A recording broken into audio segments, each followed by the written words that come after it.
Hello, this Sparkle family. Welcome back again with another in our YouTube channel. This Sparkle family is your girl Njoki.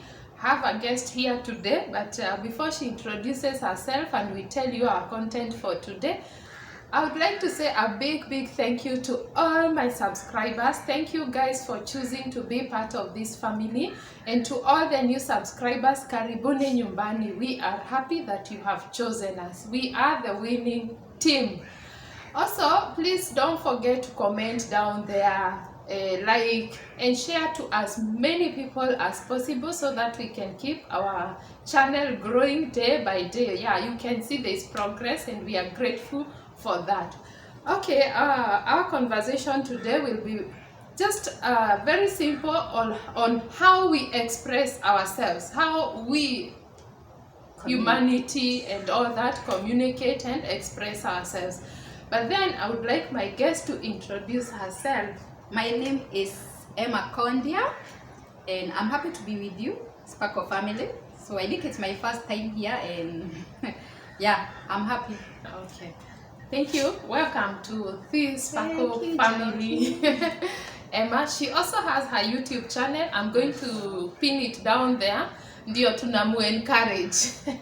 Anyway, so Emma, when we talk about communication and expressing ourselves, where do you think we can base it on?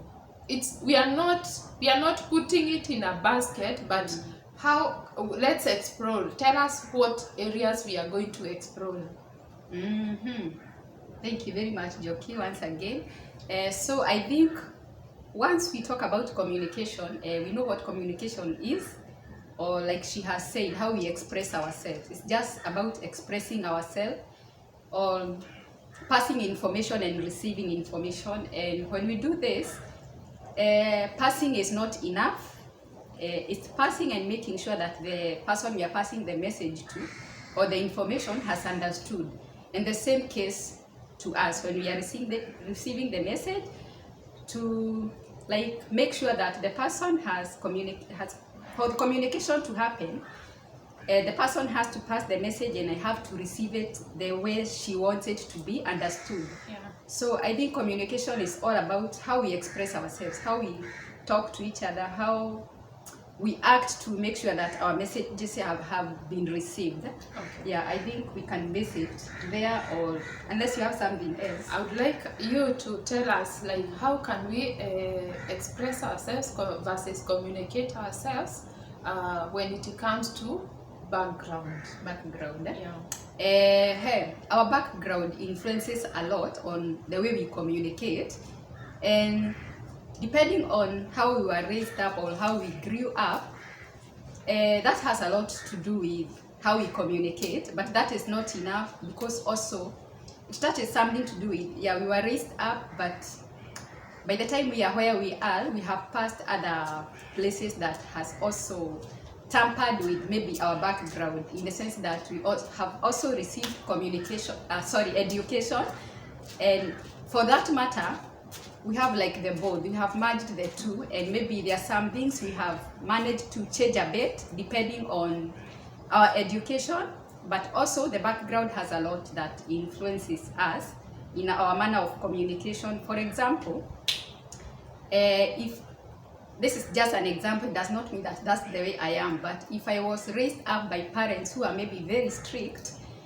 there is a way that maybe I fear in the manner I communicate, that maybe instead of saying something, I fear to communicate a thing, and maybe I might communicate it differently. Maybe I might start crying or reacting, or maybe acting aggressively, and that has a lot to do with my later life, because it's not completely removed even after education. So it's something that I have to do away with. I have to train myself to do away with that. I have to accept that actually this was affected, my communication was affected by my background, the way I was raised up. If, for example, my parents are parents who they are free, or I can feel free, I can say anything, then the same thing, as I grow up, I'll be saying whatever I want to say, I say. And that's why we find that there are some people who are very easy, they say whatever they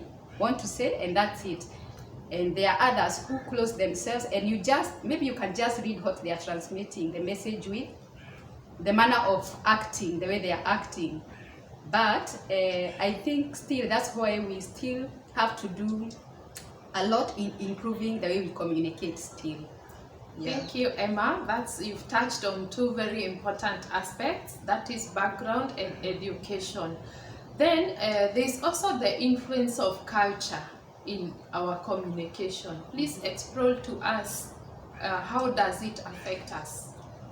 Culture also affects us in the way that we know that also culture could be also attached to background, in the sense that even where I went to school, there was a way of the society around, the way they were behaving. We find that there is a common way of a different place behaving in the same kind of way. Even if in a family we are different, there's a way we influence each other, and we find that there's something that is objective there, and we behave more or less the same. Like we go to people who went to the same school, and they were taught by the same teacher, and then we attended the same kind of weddings and funerals. The social life that we had in our places, that's the way, that influences a lot the way we communicate later.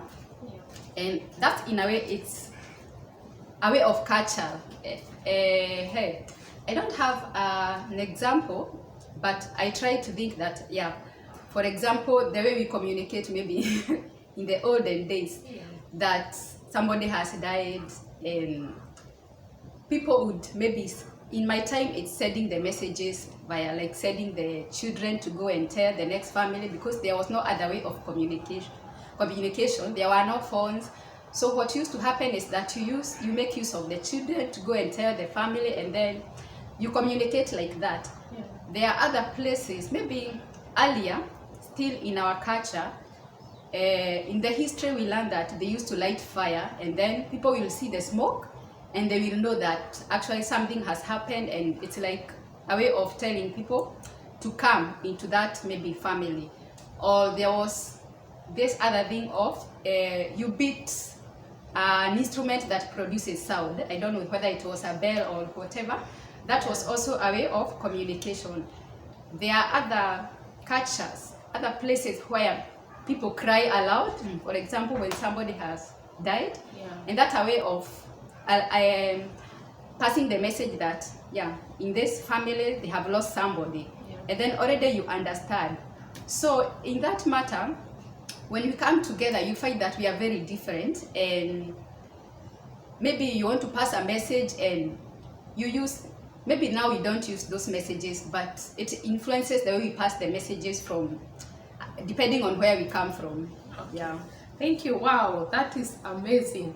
Now, having touched up on culture, briefly tell us, yes, I've been born in a certain background, I've grown in a certain culture, I've gone to a certain school, but then once I finish school, I'll find myself in a totally different environment from where the usual one.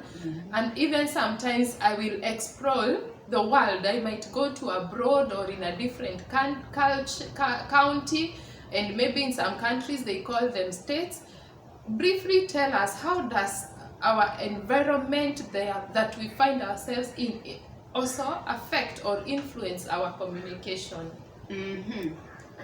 That's a very hard question to answer, but I will try according to me.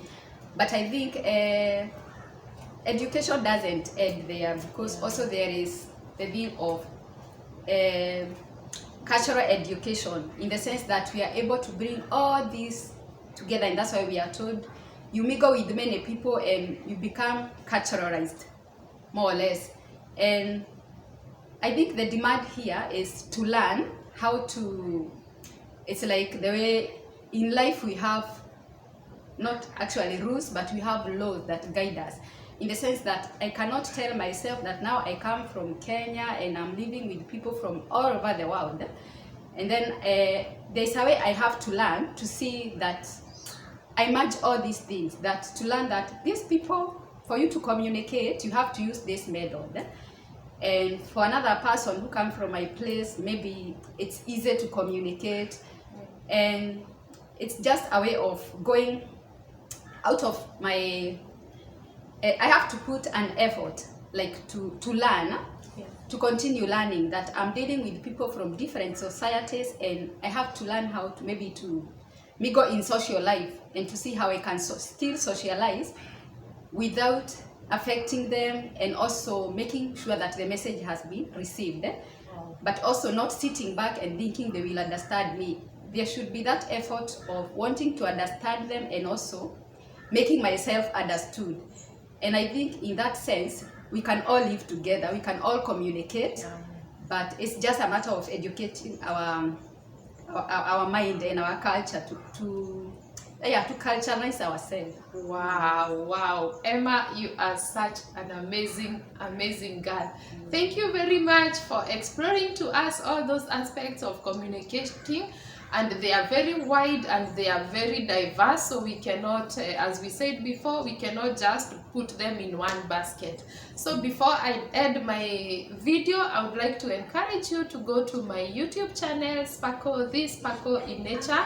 You'll find us on TikTok and in Facebook.